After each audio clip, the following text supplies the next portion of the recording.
Hello, this is a quick overview of the fundamentals of particle physics. And so, first of all, antimatter. Antimatter is matter that is composed of antiparticles. These particles have identical properties to their corresponding ones, but crucially, a different charge. So they will have the same mass, but a different charge.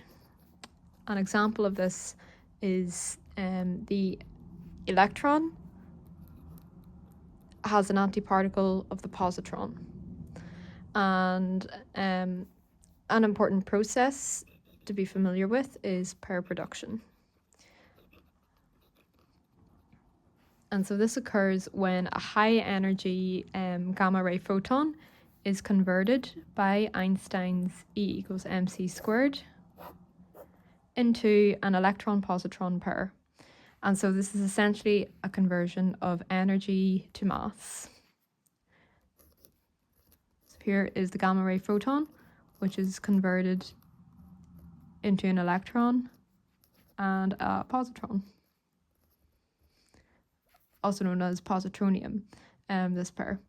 And this is a fairly common process as the electron mass is very small, and so the energy required for this process is very small.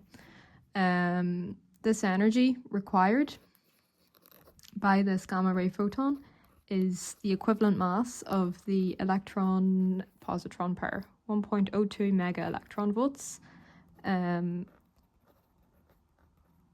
Mega is 10 to the power of 6, and 1 electron volt is 1.6 by 10 to the power minus 19 joules. Which is useful whenever you're doing calculations later on. Conversely, the opposite phenomenon can occur, pair annihilation. So this is when a particle and an antiparticle collide and annihilate each other, leaving behind two gamma ray photons. And so essentially mass is converted to energy, whereas this was energy converted to mass.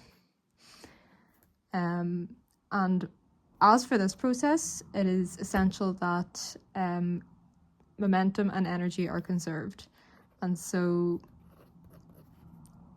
when we look at the opposite happening, so the electron and the positron colliding and annihilating each other, two photons must be produced to conserve total momentum, and they're produced in opposite directions.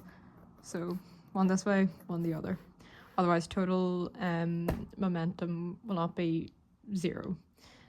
Next, when you're doing calculations, the total energy is the total mass by c squared.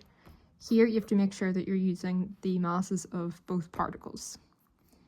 And so if you want to find the energy of one photon, you have to divide the total energy by 2, which can catch you out in some calculations. And if you're asked the frequency or wavelength, we use the equation E equals hf.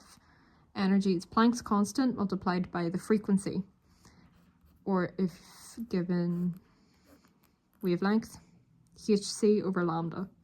And this conversion occurs from, if you remember from wave physics, v equals f lambda. Speed is frequency by wavelength, and so for a photon, the speed is equal to the speed of light, c. And crucially, you have to remember to work in joules for these calculations.